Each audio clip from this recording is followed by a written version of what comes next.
Hello, Rob here from the Flanagan Homestead. I'm going to be propagating blueberries today, and it's early January. And you might ask, why am I doing it in early January?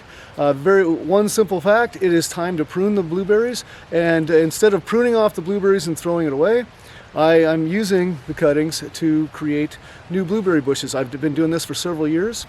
The reason I wanted to do this video is I have made videos in the past, but I've done some experimenting and gotten better at it.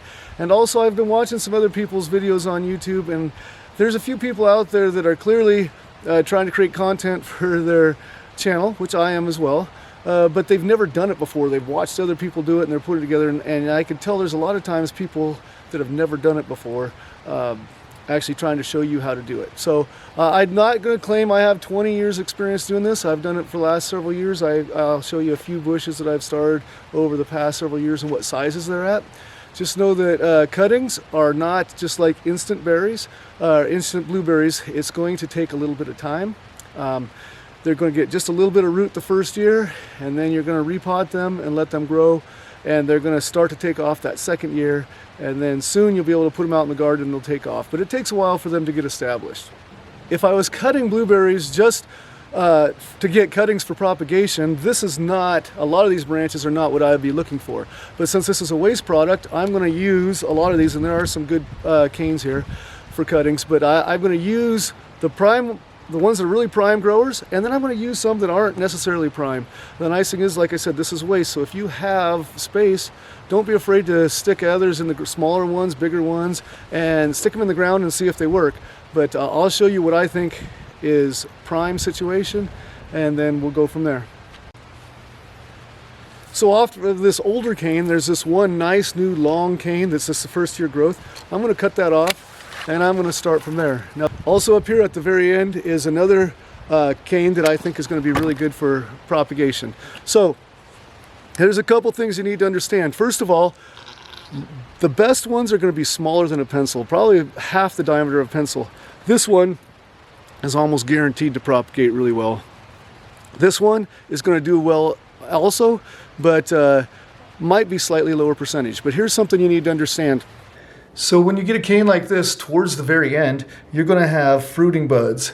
That's what these larger rounded ones are. And these are going to produce blooms, which will then produce blueberries. There'll be clusters of blueberries coming off of these. As you get further from the end of the cane, you will have other buds like these that are leafing buds. These are the ones that you want to propagate. The fruiting buds up here will take energy away, and you want to give energy. So I will cut off most of these fruiting buds. If you find that you left one on and it starts to grow and you have leafing buds growing out and you have a bloom, just pluck the bloom off and it'll be fine. So here I'll have plenty of blooms. Actually, I still have a fruiting bud right there I'm going to cut off. But then I have 1, 2, 3, 4, 5, 6, 7, 8 right here. I'm going to cut right on this one. I've got about my 5-inch cane with multiple nodes or buds that will go under the soil and multiple nodes that will be above. Okay, I grabbed another cane that I think is actually going to be perfect size, and I think this one is just perfect. But again, as you're looking towards the end here, we've got fruiting buds, fruiting buds, fruiting buds, leafing buds. So I cut it off right here, and then I've got 1, 2, 3, 4, 5, 6 buds, 6 nodes that are going to be used to help for the new growth. And just to give you an example so you could get a visual on it, because I'm a visual person, this one I believe is going to grow really well. Might be a little smaller than premium. This one is just perfect as far as the width that I seem to like, and this one will do well as well, but not quite as good as the other two, I believe. And I've grown them with much bigger and much smaller. Before we continue on, here's a couple cuttings from last year.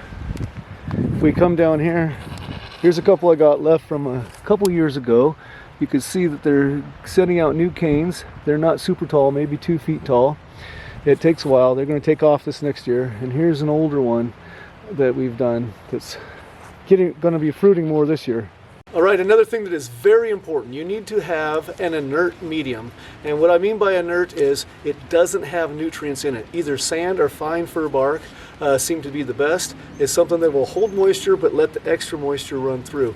So I have a bunch of fine fir bark that I'm using here. This I've had more success with this than anything else.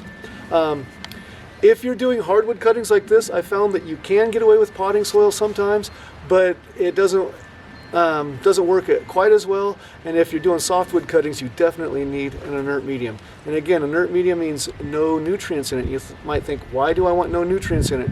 That's because bacteria, when you're keeping the moisture on it, you're going to keep this very moist. Bacteria, molds, funguses, other things that are detrimental to your blueberries will grow in it. So you do not want to have nutrients in your soil. After they've rooted, you'll add some fertilizer and it'll go. But as I said, this needs to be able to drain easily. So if I was to pour water in here, it doesn't take long and it's coming out the bottom holes of my pot. So this is an excellent medium. And I have about, what, 5 inches of soil here? Plenty to root blueberries in. Okay, so here we go to plant. I have my various size canes that I've cut, and I believe that almost all of these will be successful. They're all in a range that'll do really well. We've had a good success rate with this. We have the very small ones over here, and we have some larger ones. And like I said, I've had my horticulture class, the kids that I teach horticulture to, do various sizes, much smaller and larger than this, and have had success on either size. It is important when you plant them that they are pointing up the way they were growing. The nodes need to be ready to grow up. So if you're not sure, if you drop these on the ground and you're going, oh my, which way is it? Usually the top is thinner, the base is wider, and all the buds or all the nodes point up. If you look at them closely, it's almost like a little barb, a little spike pointing up, so you know which way is up. So I'm going to simply take these, and let me grab 4 of them of various sizes. These are all pointing up. I'm going to go ahead and moisten the bottom of it and stick it in a rooting hormone. I've used different rooting hormones. I don't think it really matters what you use. I try to stick it in deep and hopefully get hormone on 2 nodes. I will say that I don't know that this actually helps a ton. I've grown a lot of blueberries without using rooting hormone, but I believe that the percentage rate is a little bit better with the rooting hormone. Then I'm just taking an old cane that I cut off the blueberry bush, and I'm going to punch holes in my medium so that I don't push off all the rooting hormone as I put the cane in. So now I'm just going to drop these in the holes.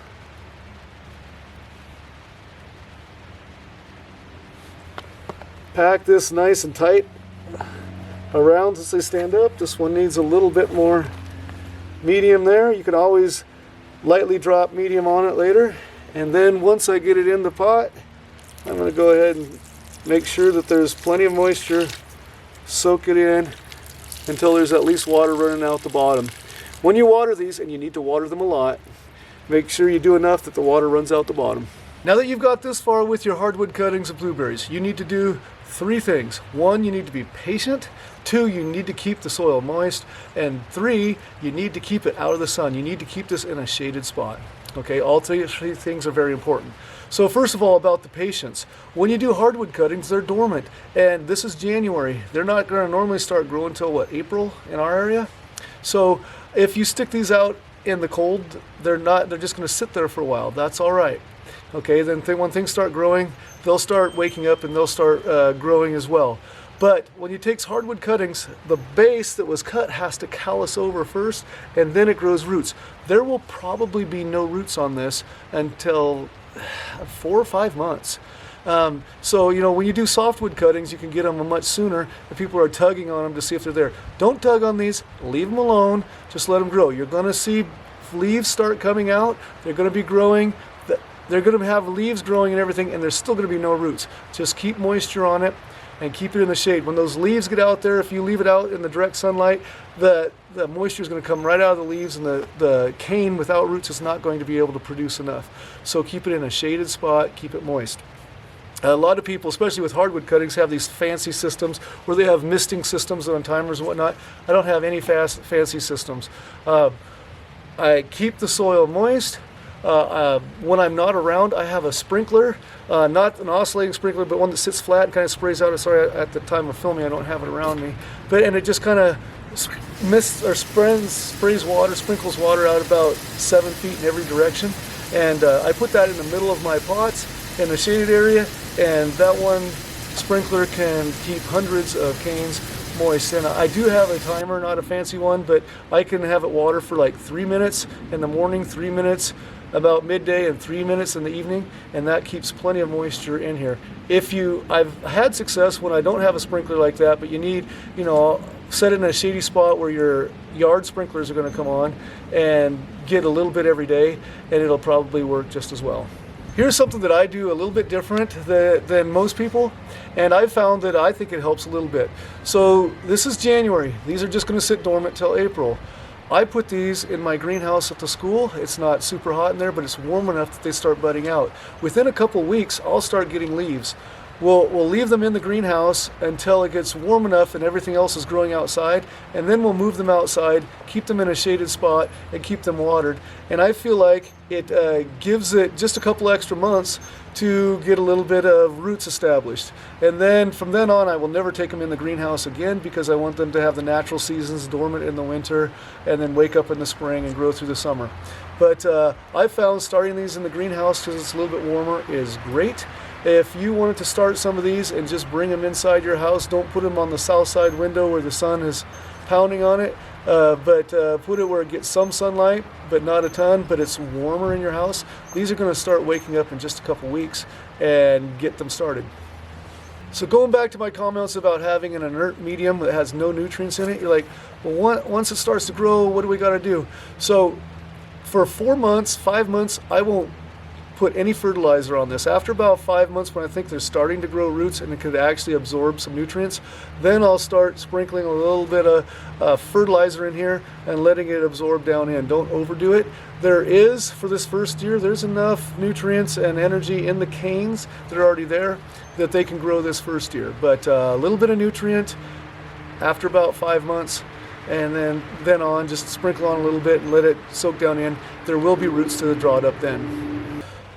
So in about a year, these are going to be all rooted, and I'm going to want to transplant them. Some experts recommend leaving them in these pots for another year and just putting fertilizer on it, and then it still drains well, which is good for the roots, but the nutrients can get down in there by putting the fertilizer in. That's a good option. I tend to want to separate these. I don't want them growing in the same pot. I want them to grow in a pot about this size by themselves the next year. So one of the beautiful things about the fine fir bark, now that'll be packed together a little bit more after a year here, but it's still going to be pretty loose. I'll put my hand over this and I'll turn it over, and it'll be in a big cluster, and then we'll just work the fir bark very gently, until it comes off all the roots, and then they're separated, and then I can plant these a year from now. They will have roots on them and in individual pots with potting soil, and then they'll grow up from there.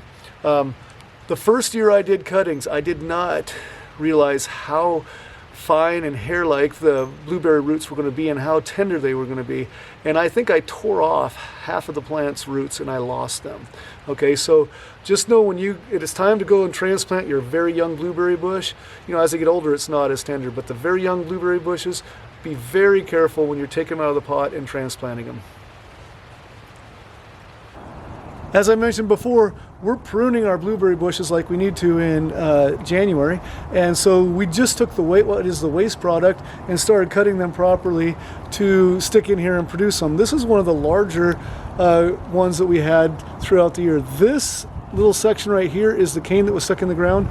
These are all new branches, and this approximately 2 feet of growth is what it put out this year. Now, they look a little straggly because it's January and most blueberry bushes lose all their leaves. Legacy will keep some of their leaves, so there are some leaves and there aren't. My blueberry bushes at home, which are not Legacy, have no leaves on them whatsoever right now. So this one grew well enough that it's actually putting out some fruiting buds on the end. I won't let it fruit.